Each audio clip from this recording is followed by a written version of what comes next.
안녕하세요. 사랑하는 나그네 교회 교회 여러분, 그리고 하나님 말씀을 감사함과 기쁨을 읽어가는 그리스도 안의 형제 자매된 교회 여러분. 오늘은 우리가 시편 17편을 읽습니다. 역시 다윗의 시고요. 비탄시다.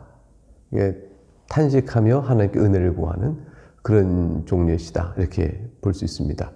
의인의 이 시편을 통해서 우리는 의인은 어떠한 삶을 사는 사람인지, 또 악인의 행태는 어떠한지, 이런 것들을 선명하게 구분해내는 내용을 또 배울 수가 있습니다. 1절부터 5절은 다윗이 자신이 하나님 앞에서 구원을 간구하기 전에 자신이 순전하고 무음하다는 사실을 하나님 앞에 호소하고 알립니다. 1절을 볼까요? 여호와여, 의의 호소를 들으소서. 나의 울부짖음에 주의하소서. 거짓되지 아니한 입술에서 나오는 나의 기도에 귀를 기울이소서. 하나님께 호소하기 이전에 먼저 자신을 돌아보며 엎드리는 다윗. 다윗은 의의 호소를 들어달라고 말합니다. 자신이 하나님께 올리는 기도가 의로운 기도라는 것이죠. 그런 기도의 내용이 의롭다 할 뿐 아니라 자기 자신이 의로운 상태에서 올리는 기도라는 뜻을 갖습니다. 자기 기도가 흠이 없고 기도 올리는 자신이 또한 흠이 없다는 사실을 주 앞에 호소하면서 기도를 들어줄 것을 간곡히 부르짖는 것이죠. 그래서 그 말은 뒤에 울부짖음에 주의하소서. 자기가 얼마나 간절히 주 앞에서 기도하고 있는가, 다윗의 기도의 상태를 볼 수가 있습니다. 거짓되지 아니한 입술에서 나오는 나의 기도다. 이 거짓되지 아니한 입술의 기도라는 것은 정직한 기도라는 것이죠. 입술에서 나오는 말과 그 마음의 생각이 일치되는 기도, 마음은 달리 쓰나 입술로는 다른 말하는 그런 기도가 아니라는 사실을 말합니다. 다윗은 정직한 자의 기도를 주님이 들어주시는 하나님인 줄 확신하며 기도하고 있죠.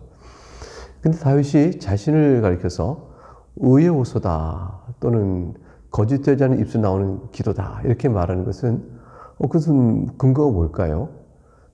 자기 스스로 이렇게 판단하고 나는 그렇겠습니다, 이렇게 말하는 것일까요?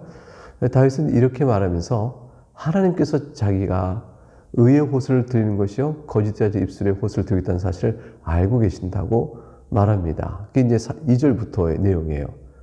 즉, 주께서 나를 판단하시며 주의 눈으로 공평함을 살피소서. 주께서 나를 판단하시며, 하나님은 의로운 재판장 아니십니까? 하나님께서는 저의 억울한 상황을 다 알고 판단하실 분이십니다. 주님은 의로우신 분이니 공평함을 보실 것입니다.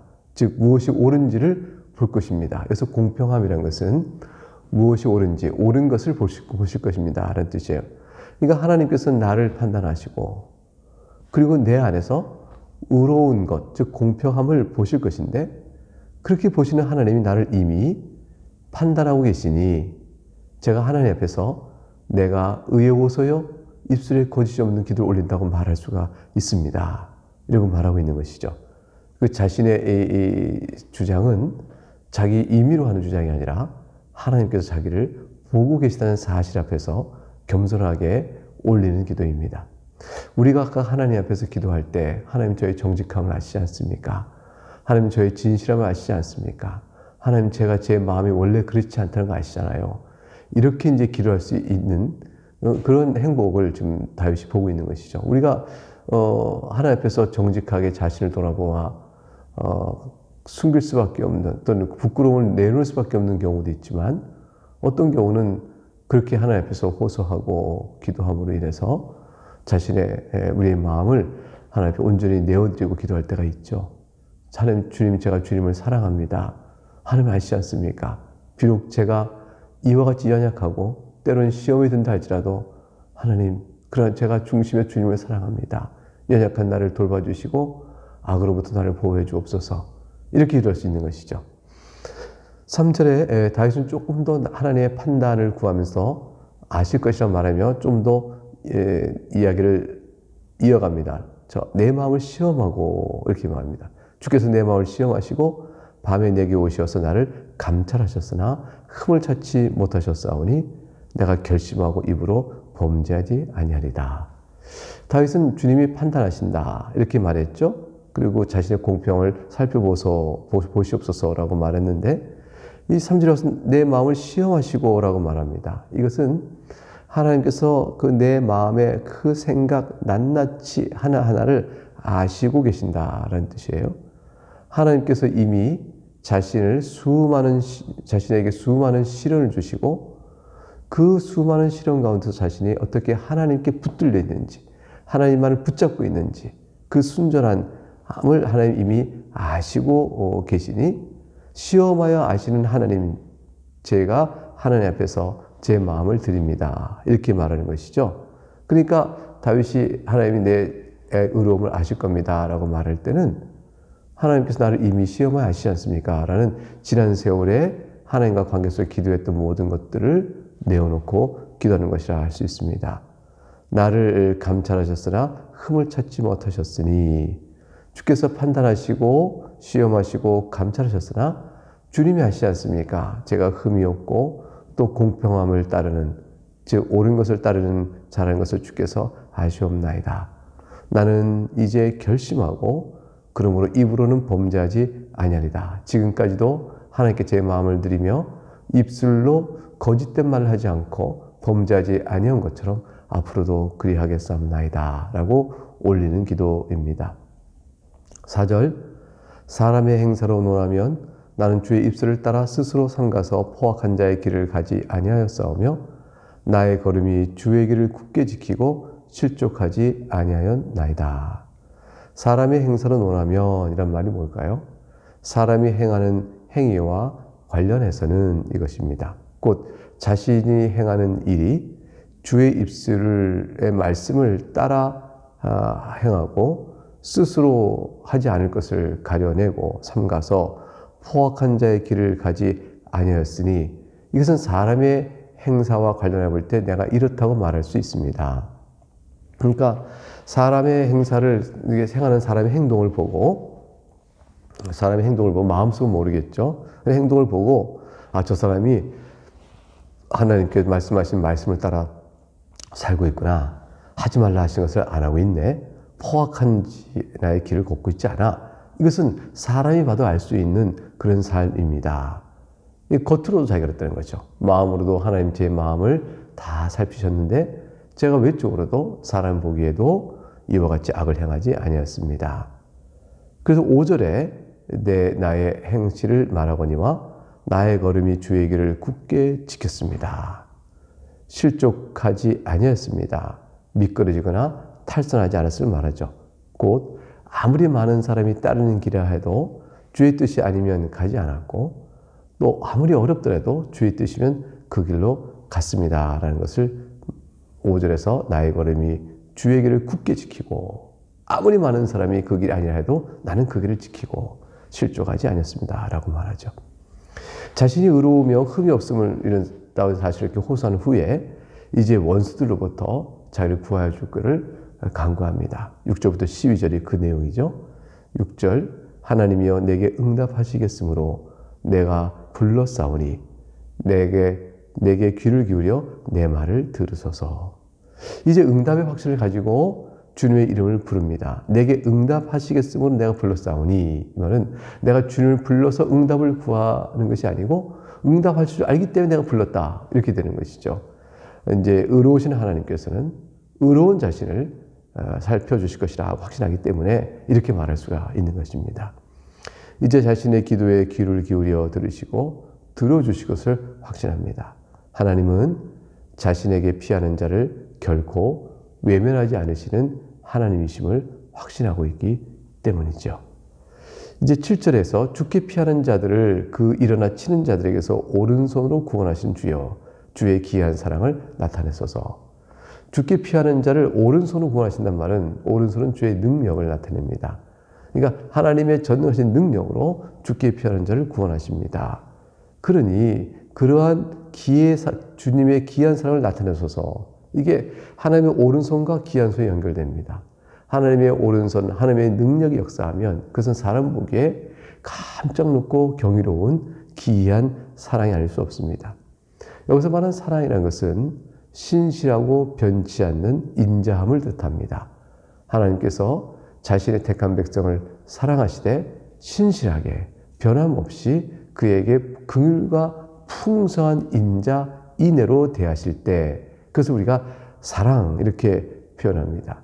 그것을 경이롭게도 하나님의 능력의 손길로 행하시니까 사람이 볼 때는 어떻게 일이 이렇게 되는가 싶은 하나님의 손길을 보게 되죠. 경이로울 수밖에 없는 겁니다. 그래서 악이 승리할 것이다. 사람 보기에는 확정되어 있을지 몰라도 하나님께서 인자를 나타내어 사람들이 놀랄 만한 구원의 손길을 탁 오른손으로 펼치시면 경이로운 하나님의 사랑의 손길이 우리에게 나타나게 되어지는 것이죠. 우리가 이런 사랑을 잊고 있습니다. 우리가 죄 중에서 멸망자 같으나 저자가 죄에 빠졌으니 헤어나지 못할 것이다. 저더러 마귀와 함께 영영 불못에 던질 만큼 악에 쩌들어 버렸을걸. 소망 없는 자 같은 자도 하나님께서 거룩한 능력의 손으로 오른손 들어 쓰시니 그가 돌이켜 주 예수를 찬송하고 하나님 앞에 나오게 됩니다. 십자가에 달려 죽은 그 강도 가운데 한 사람은 세상에 악한 사람이었으므로 그가 하나님께 나와 구원을 받는 것은 생각이 옳은 사람이죠. 하나님 오른손의 능력이 그에게 역사하니 그는 바뀌어버리는 겁니다. 어떤 이도 바뀌어버립니다. 죽은 자를 살리시는 하나님의 손길은 우리 안에 악한 자 중에 악한 자라 할지라도 돌이켜 하나님께 나오도록 행하시는 경이로운 기이한 사랑을 베풀어 줄 수가 있습니다. 여러분 그것은 바로 우리에게 미쳐진 사랑입니다. 우리도 하나님이 그 사랑이 없었으면 악을 승하게 더할 그럴 자들이었기 때문이죠. 하나님의 기이한 사랑이 여러분과 저에게 각각 나타나고 있음을 굳게 믿으시기 바랍니다. 이제 8절을 보겠습니다. 나를 눈동자같이 지키시고 주의 날개 그늘 아래 감초사. 눈동자같이란 것은 우리 눈동자를 가장 아끼잖아요. 이게 가장 소중히 여기는 것을 가리켜 말하는 거예요. 그리고 눈동자같이 지키시고라는 말은 주여 주님께서 가장 소중히 아끼시는 것을 또 지키고 또 보존하듯이 이런 뜻입니다. 주님이 가장 소중히 여기는 것을 아끼고 지켜주듯이 나를 지켜주옵소서. 주의 날개 그늘 안에 감추어 주어서 하나님의 그늘 안에보다 하나님의 날개 그늘보다 더 안전한 피난처는 이 세상에 어디에도 없습니다. 여러분 우리가 그 룻기 알죠? 룻기 룻이 모압 여인인데 모압 땅에 있다가 시험이 나오미가 이스라엘 돌아갈 때 남편도 없고 다 없이 늙은 시어머니 하나 모시고 이스라엘 돌아가는 땅에 동행하겠다고 합니다. 그때 룻은 이렇게 말하죠. 여호와의 날개 아래 내가 보호받기를 원합니다. 이렇게 말합니다. 가장 올바른 선택을 한 것이죠. 우리가 하나님의 백성으로 그 예수 그리스도 안에서 하나님의 보호 아래 살고 있습니다. 우리가 세상이 볼 때는 하나님의 보호가 너에게 있다면 뭐가 있냐? 너 이렇게 사는 게 보잘것없는데 라고 말할지 모르지만 그러나 우리는 하나님의 보호 아래 있습니다. 마귀가 결코 우리 영혼을 찬탈하지 못하고 빼앗지 못합니다. 부활 생명을 우리에게서 뺏어갈 적 없고 영원한 생명을 뺏어갈 적 없으니 하나님 나라는 우리 것입니다. 주의 날개 아래 우리를 품어주고 계시기 때문이죠. 9절을 보면 내 앞에서 나를 압제하는 악인들과 나의 목숨을 노리는 원수들에게서 벗어나게 하소서. 8절과 연결해서 볼 때 하나님이 나를 소중히 여겨 지키고 보존해 주옵소서라는 말은 바로 악인들과 원수들로부터 벗어나 하나님 날개 아래 안전히 거하도록 감추어 주옵소서라는 말과 연결되어 가는 것입니다. 이제 악인들은 어떠한 상태의 사람들인지 10절에 한 설명이 나옵니다. 그들의 마음은 기름에 잠겼으며 그들의 입은 교만하게 말하나이다. 마음이 기름에 잠겨 있다. 이것은 마음이 기름으로 덮여 있다는 뜻이죠. 기름으로 덮여 있다. 그 마음이 마치 어떤 덩어리가 있는데 기름이 범벅 두꺼운 기름으로 덮여 있다 생각해 보세요. 그것은 이제 이들의 마음이 기름으로 덮였다는 것은 감각이 없었다는 것이에요. 그래서 하나님이 두려운 줄 모르고 입을 교만히 놀려 말한다는 것과 연결되어 갑니다. 불의의 방법으로 악한 방법으로 자신의 탐욕을 만족시키며 풍요를 구가하면서 그 풍요로움에 취하여 마음이 감각 없는 자 되어 하나님의 심판은 잊어버리고 입술을 교만히 놀려 하나님께 대적하는 자가 됐다. 그 마음이 기름에 잠겼다. 그들 입은 교만하다. 이렇게 말하는 것이죠. 악인의 행태는 11절부터 12절에 이어져가면 이제 우리가 걸어가는 것을 그들이 애워싸서 누려보고 땅에 넘어뜨려 하나이다. 그래서 이렇게 마음에 기름이 잠겨 있어 이렇게 감각 없는 자가 되어 하나님 들어온 줄 모르는 자들은 이런 악행을 성슴치 않고 합니다. 의인들이 걸어가는 것을, 의인 하나님의 백성 우리가 걸어가는 것을 애와싸서 노려보고 땅에서 넘어뜨리고 기회를 호시탐탐 보는 겁니다. 12절 그는 움킨 것을 찢으려는 사자 같으며 얼마나 냉혹하고 강한 그 손톱으로 그 발톱으로 그냥 팍 끌어낼까요? 힘은 얼마나 셀까요? 잔혹하고 강력합니다. 은밀한 곳에 엎드린 젊은 사자 같으니 꾀를 갖고 악한 뜻을 도모하여 숨었다가 그냥 급습도합니다. 그 불의의 기습으로 덮쳐서 강한 발톱으로 찢어내고 이빨로 찢어내고 그래서 자기들의 잔혹하게 목표를 이루는 악인들의 행태를 이렇게 묘사하고 있는 것이죠. 그러니 의인이 이런 상황 속에서 구할 것은 하나님밖에 없는 겁니다. 여호와께 구원을 청할 수밖에 없죠. 13절에 여호와여 일어나 그를 대항하여 넘어뜨리시고 주의 칼로 악인에게서 나의 영혼을 구원하소서. 결국 우리의 도움은 하나님밖에 없습니다. 이런 아무리 줄인 사자가 또는 강력한 사자가 이렇게 먹이를 탁 덮치듯 악인들이 의인을 덮치는 강한 손짓을 할지라도 하나님 앞에서는 아무것도 아니죠. 그래서 하나님이여 그를 대하여 넘어뜨리시고 주의 칼로 악인에게서 나의 영혼을 구원하소서. 악인이 만족하는 것과 의인의 만족을 비교하여 14절과 15절의 말씀이 나오고 오늘 시편은 끝이 맺게 됩니다. 악인은 이 세상을 어떻게 살아갈까요? 14절 여호와여 이 세상에 살아있는 동안 그들의 분깃을 받은 사람들에게서 주의 손으로 나를 구하소서. 그들은 주의 제물로 배를 채우고 자녀로 만족하고 그들의 남은 산업을 그들의 어린아이들에게 물려주는 자니이다. 이게 악인들, 하나님을 경외하지 않는 자들의 인생의 가치요, 목표요, 자랑이요, 기쁨입니다. 이 세상 살아있는 동안에 그들의 분깃을 받은 사람들에게서 이들은 사는 동안에 다 받았기 때문에 하늘의 분깃이 없습니다. 하늘에서는 저들은 심판과 저주밖에 없죠. 악을 행하며 자기들의 만족을 구하였어요. 그 자기들이 다 뭔가를 얻은 것 같습니다. 그 분깃을 받았다고 의식되겠죠. 그 세상의 만족을 누린다 할지라도 그것이 그들의 전부입니다. 그러나 그들에게서 주님 우리를 주의 손으로 나를 구하소서. 저들은 어떤 자일까요? 제물로 주의 제물로 배를 채우고 이 제물은 다 주님 것인데 그걸로 자기 배를 채웁니다. 자기 탐욕을 만족시키는 것이죠. 그리고 자녀로 만족해요. 자기들 자녀에게 대대손손 남은 산업을 물려주기 위해서 자 내가 이렇게 재물이 많다 이렇게 자녀도 많다 네 세상에 나와 같이 복받은 자가 어디 있냐 너희는 뭐냐 하나님 이름을 부르느냐 이렇게 없이 여기면서 그들이 쓰다 남은 모든 사람을 계속 자녀에게 물려주면서 그러면서 득이하게 인생을 성공했다 영광 속에 살았다 그렇게 생각하는 사람들이죠. 보이는 것 전부 그것을 만족하고 사는 사람입니다.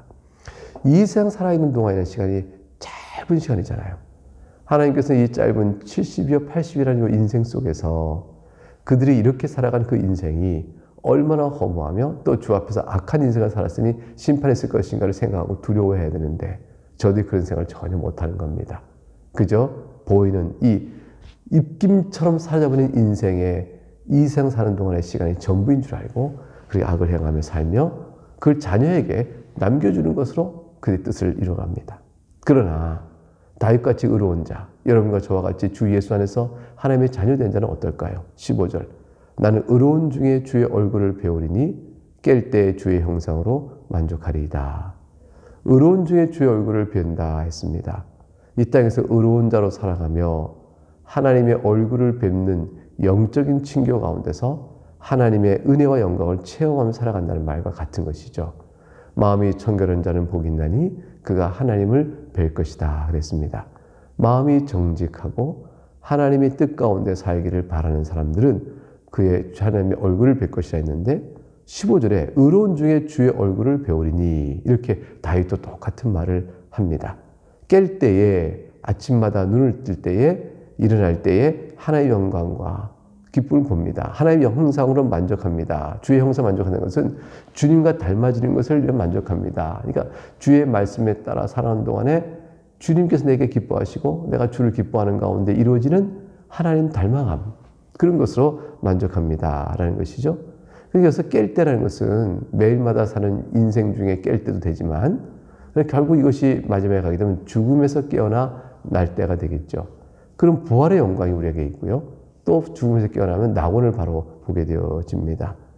그러니까 우리가 사람이 이 땅에 죽는다는 것은 몸과 영혼이 분리되는데, 그러나 영혼이 몸과 분리되어 세상에 볼 때는 죽은 자지만 내 영혼은 바로 깨어 낙원의 주님과 함께 있게 되어지죠. 그리고 그곳에 있다가 육신의 부활이 이루어지면 부활의 몸으로도 주님의 영광을 보게 되는 거죠. 이때 누리게 될 하나님 나라에서의 장래의 영광이 얼마나 아름다운지 현재 고난과 비교할 수 없도다라고 사도 바울도 말했습니다.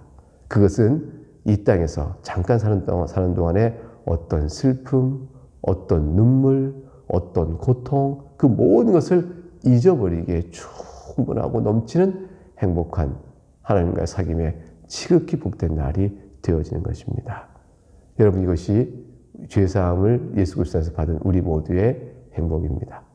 이 약속된 구원의 축복을 마음에 깊이 감사하면서 오늘 하루도 주 안에서 넉넉히 감당할 수 있기를 주의 이름으로 축복합니다. 내일 다시 뵙겠습니다.